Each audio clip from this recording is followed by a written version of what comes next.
Marc 16 là-bas. Voilà. Hein, et Marc 16, le Seigneur est clair. Cet évangile, c'est vrai le témoignage. Ça veut dire quoi, le témoignage? Ça veut dire que demain, si tu ne crois pas, ben, du coup, c'est ça qui va faire que ben, tu vas être condamné et jeté dans le lac de feu.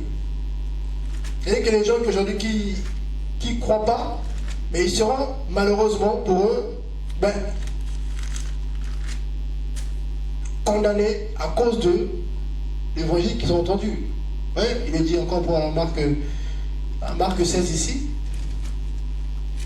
Sinon, merci pour ta parole. Marc 16, 15. 15 à 16, mais le verset 16, il nous dit quoi? Celui qui croira et qui sera baptisé sera sauvé. Mais celui qui ne croira pas sera condamné. Voilà. Donne ta vie au Seigneur. Réponds-toi. Donne ta vie au Seigneur. Le Seigneur t'aime beaucoup. Demain. Et le soir, tu meurs. Le soir, tu meurs. Et le jour du jugement, Seigneur, moi j'étais pas, j'ai rien entendu, hein. J'ai pas entendu, j'ai jure.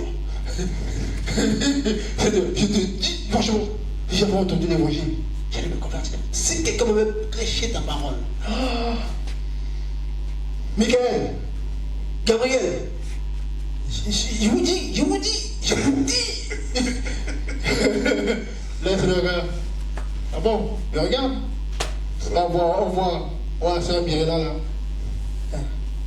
Réponds-toi, le Seigneur t'aime beaucoup. Hein? Oh, Mirella, ici c'est la Martinique ici. Laisse-moi tranquille. Hein? Moi je vais assis là, je prends mon comme là-bas c'est quoi déjà? Là-bas c'est quoi la boisson de là-bas là? Qu'ils aiment bien là. Et moi je prends mon penche ici là, penche bien dans le palais de Jésus là. Laisse-moi tranquille. Jésus il est dans son paradis là-bas, laisse-moi tranquille. Et là, j'ai oublié ça. Mais moi, je n'oublie pas le Seigneur. Toi, t'as oublié, moi, je m'oublie. On t'a prêché l'évangile, tu n'as pas voulu. Donc, voilà. Amen. Donc, vraiment, c'est très important du coup d'aller prêcher l'évangile. C'est aussi le but, hein, c'est que ça le témoignage demain à ceux qui ne vont pas croire. Malheureusement, il faut bien une preuve. Donc, c'est un peu l'épée à double tranchant. En gros, c'est ça. Il fallait bien écouter. Mais il faut que tu écoutes. Le Seigneur est fort. Donc, tout le monde va écouter. Jésus, Yeshua, partout là. Jésus, Yeshua. Amen. Gloire au Seigneur. Je ne sais pas. Après, on va prier, on prend le tour de la prière. C'est bon, ma soeur Mirella, ça va?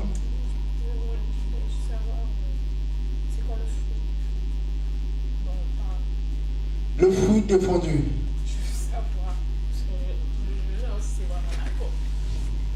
Est-ce que c'est la pomme ou pas? Vous en pensez quoi? Le fruit défendu, c'est quoi? Sans raisonner, hein, avec la parole, est-ce que la Bible permet qu'on puisse savoir c'est quoi que ce fruit? La Bible ne permet pas.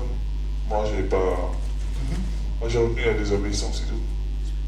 Moi, j'ai retenu la désobéissance. Voilà. Donc, en gros, on ne met pas l'accent sur le fruit même.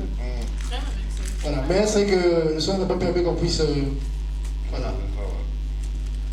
Le fruit de la connaissance du bien et du mal.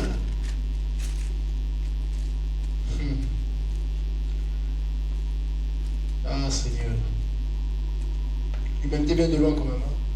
Quand on voit le parcours de l'humanité, l'être humain, c'est compliqué quand même. Le jardin d'Éden, ça se passait bien, premier Adam. Voilà. Après, le diable, après, il a mis l'accent là-dessus, le fruit de la veuve et la pomme, mais c'est trop facile ça, la pomme. Est-ce que c'est... Moi, je peux... Ce que je comprends, c'est vraiment mon opinion à moi. Moi, je dirais que c'était peut-être vraiment mon opinion à moi, je dirais que c'est le discernement. C'est la seule chose qui nous permet de discerner le bien et le mal. Et avant qu'il ne tombe, il ne connaissait pas le mal. Il ne connaissait que le bien. Le mal était déjà là. Parce que les démons étaient déjà là. Il ne connaissait pas le mal. C'était l'arbre de la connaissance qui lui permettait de discerner le bien et le mal. C'était l'arbre du discernement en fait. C'est vraiment ce que cette j'ai compris que c'était la désobéissance. En tout cas, ce qui est sûr, c'est que c'était un vrai arbre. D'après l'hébreu, c'était un vrai arbre qui était vraiment là et qui avait des fruits.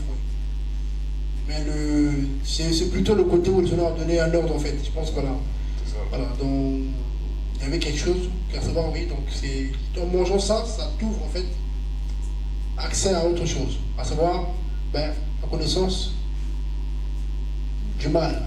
Bon après, c'est quand tu as cette innocence là, même nous ce qu'on appelle nous bien, eux ne voyaient pas ça comme ça en fait. Parce que la notion du bien nécessite aussi le côté mal. Vous voyez un peu en fait. En fait, pour eux, il n'y avait pas cette notion de bien que nous on a aujourd'hui. Voilà. Pour nous, c'est bien, parce que c'est pas mal. Voler, c'est pas bien. C'est mal. Mais eux, il n'y avait pas cette nuance en fait. Ils étaient dans le bien, dedans, donc ils n'avaient pas à réfléchir ce qui est bien, ce qui est mal. Et qu'ils pratiquaient le bien naturellement, c'était en eux. Il n'y avait pas cette. Parce que quand on parle du bien, c'est-à-dire qu'on a connaissance du mal. Ouais, voilà. Il n'y avait pas cette contradiction, cette opposition, bien, mal. Il n'y avait pas ça.